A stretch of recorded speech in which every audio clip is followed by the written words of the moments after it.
As questões de língua portuguesa do Enem têm palavras que não fazem parte do dia a dia do estudante. A nota é proporcional ao tamanho do vocabulário? O que eu sempre digo é o seguinte, na parte da redação, é saber usar as palavras. Não adianta você fazer um texto completamente rebuscado, tá? Que esse texto daí não vai fazer sentido, às vezes não faz sentido. Agora, na parte da interpretação textual, o aluno tem que ter uma bagagem. Isso daí o aluno vai adquirir através de filmes, desenhos, música, leitura. Então, esse vocabulário, ele vai adquirindo. Por isso que é importante o aluno ler sempre, o aluno ir ao cinema, ver filmes, vídeos, escutar músicas, porque ele está ampliando o vocabulário dele. Então, vamos falar um pouquinho mais disso depois da questão? Ótimo, vamos falar. Renatinho, sois vós que estáis aí? Rodai a vinheta. Olá, pessoal, tudo bem? Meu nome é Alexandre Pita, sou professor de literatura do Pro Universidade. Então, agora nós vamos fazer uma questão de 2014 da prova do Enem. Vamos ao texto primeiro. Psicologia de um vencido. Eu, filho do carbono e do amoníaco, monstro de escuridão e rutilância, sofro, desde a epigênese da infância, a influência má do signo zodíaco.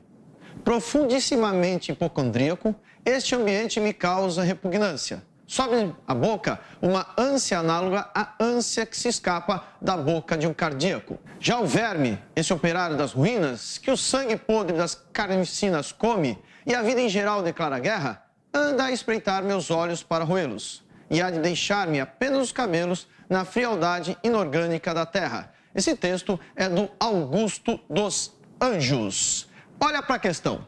A poesia de Augusto dos Anjos revela aspectos de uma literatura de transição designada como pré-modernista. Pois bem, com relação à poética e abordagem temática presente no soneto, identificam-se marcas dessa literatura de transição. Vamos nos recordar primeiro, antes de terminar o exercício, a ordem das escolas. Dá uma olhada aqui.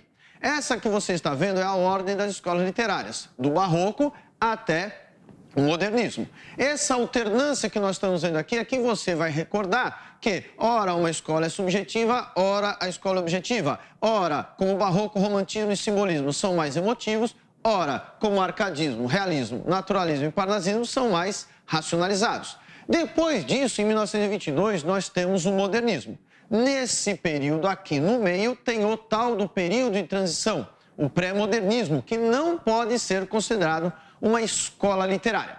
Já colocado isso, vamos à questão. Ele quer saber o que marca a identidade dessa transição do pré-modernismo para, obviamente, o modernismo. Olha para a letra A. A forma do soneto, os versos metrificados, a presença de rimas e do vocabulário requintado, além do ceticismo, que antecipam conceitos estéticos vigentes no modernismo. Eu perguntaria, é essa a ideia que vai ter o modernismo? Não, porque se você lembrar, duas escolas literárias, o romantismo e o modernismo, elas são extremamente livres, libertas. E uma das coisas que, em primeira instância, eles fizeram foi se livrar das coisas obrigatórias, como, por exemplo, aparece aqui na letra A, os versos metrificados, a presença das rimas. Além de vocabulário requintado, que, curiosamente, é uma crítica que o modernismo faz ao parnasianismo. Por isso, essa literatura do Augusto dos Anjos, que vai fazer alusão depois ao modernismo, não é a resposta. Vamos lá para a letra B.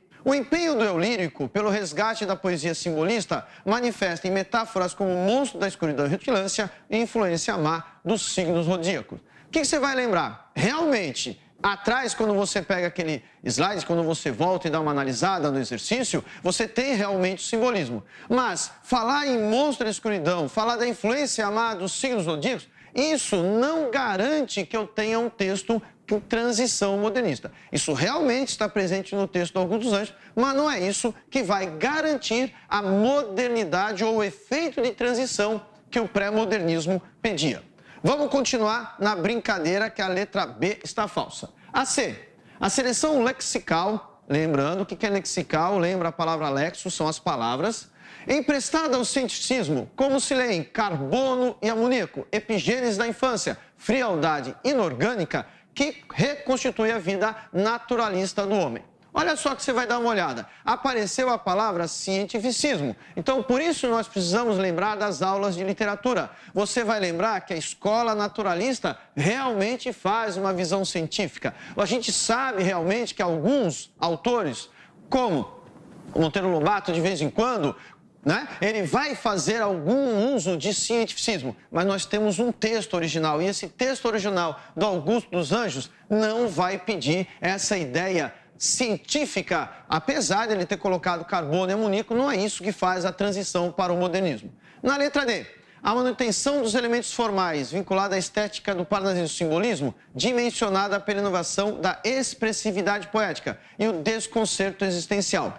Augusto dos Anjos é um cara que realmente tem muito desconcerto existencial, tem alguma problemática em estar no mundo.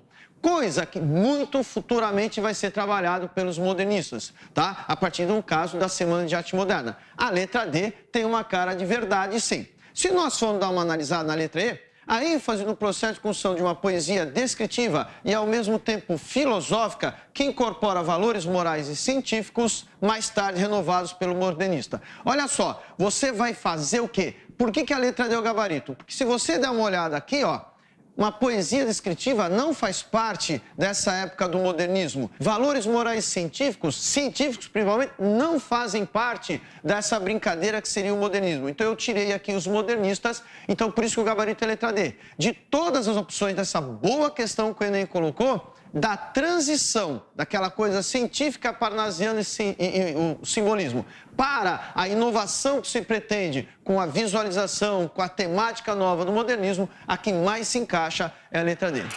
Muito obrigado, professor. Literatura de transição. O aluno precisa dominar esse assunto para poder chegar ao gabarito dessa questão? O aluno precisa saber primeiro o que é transição. E aí é você sair de um lugar e ir para o outro. E tem todo esse processo envolvido. Nessa época daí, o que está acontecendo no Brasil? É um período após a abolição. E nós temos também um período que tem o surgimento da lâmpada, telégrafo, cinema, automóvel. E aí muita coisa está acontecendo, muita coisa está acontecendo. E tanto é que por conta disso daí, nós vamos ter vários escritores escrevendo de formas distintas, porque a sociedade ela começa a pensar de uma forma diferente, porque a sociedade está vendo o mundo de uma forma diferente, tá? E aí vai escrever também de uma forma distinta. Então, nesse momento, nós vamos ter quem? Nós vamos ter Lima Barreto, nós vamos ter o Euclides da Cunha, Augusto dos Anjos, com escritas não tanto parecidas assim. Por isso que esse período daí é um período de transição, tá? Não vai ser um gênero literário, porque as escritas não serão parecidas, porque muita coisa está acontecendo no Brasil nessa época. E isso daí que é interessante. Então, o aluno ele precisa perceber esse contexto histórico.